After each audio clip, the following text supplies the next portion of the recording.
La Asamblea de la ONU condena la represión israelí de las protestas en Gaza. La Asamblea General de la ONU censuró hoy la represión israelí de las recientes protestas en Gaza y pidió que se estudien mecanismos para dar protección internacional a los civiles palestinos. La Asamblea, donde se sientan los 193 Estados miembros de la organización, aprobó con 120 votos a favor, 8 en contra y 45 abstenciones una resolución impulsada por los países árabes y a la que se oponían rotundamente Estados Unidos e Israel.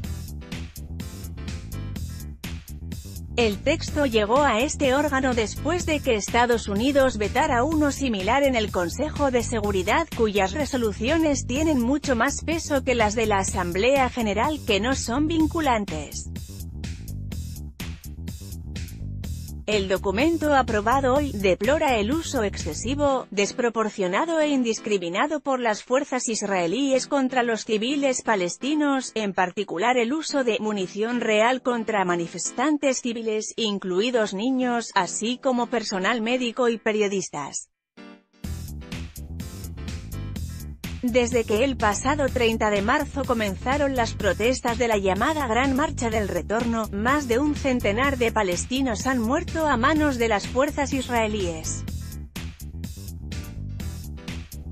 La resolución, además, solicita al secretario general de la ONU, Antonio Guterres, que presente en un plazo de 2 meses propuestas para garantizar la seguridad de los civiles palestinos que viven bajo la ocupación israelí, en concreto, sobre la posibilidad de crear un mecanismo de protección internacional.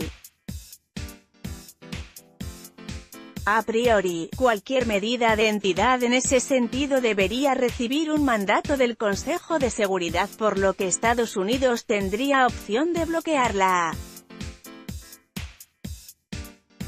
La embajadora estadounidense, Nikki Haley, criticó hoy con mucha dureza la resolución, por considerar que culpa de todo a Israel mientras protege a los terroristas de Hamás. No es de extrañar que nadie se tome a la ONU en serio como una fuerza para la paz en Oriente Medio, dijo en un comunicado. Como último recurso, la delegación estadounidense planteó antes de la votación una enmienda a la iniciativa árabe con el fin de incluir en el texto una denuncia de las acciones de Hamás, a quien Estados Unidos culpa de la reciente violencia. El párrafo condenaba a Hamás por lanzar repetidamente cohetes hacia Israel y por incitar a la violencia a lo largo de la valla fronteriza de Gaza, poniendo a los civiles en riesgo. Pese a obtener un respaldo mayor del esperado, con más votos a favor que en contra, la enmienda no salió adelante al no alcanzar la mayoría de 2/3 necesaria. Esa regla, sin embargo, no parecía clara para todos los países y dio pie a escenas de confusión en la Asamblea, con las delegaciones israelí y estadounidense sonriendo ante lo que creían que era una victoria.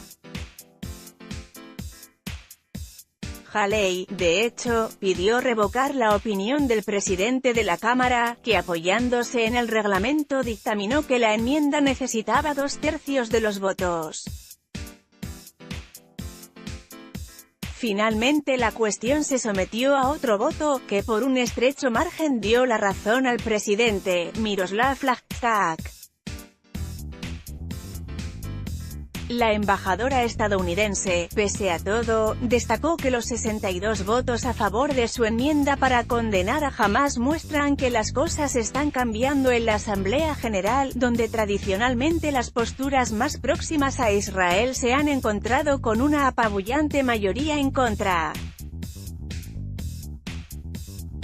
Numerosas naciones, por ejemplo muchas europeas, apoyaron la enmienda de Estados Unidos, pero mantuvieron su voto a favor de la resolución, caso de España o Francia, o se abstuvieron cuando fue derrotada, como el Reino Unido y Alemania. Además de Israel y Estados Unidos, los únicos que dijeron «no» al texto árabe fueron Australia, Islas Marshall, Micronesia, Nauru, Islas Salomón y Togo.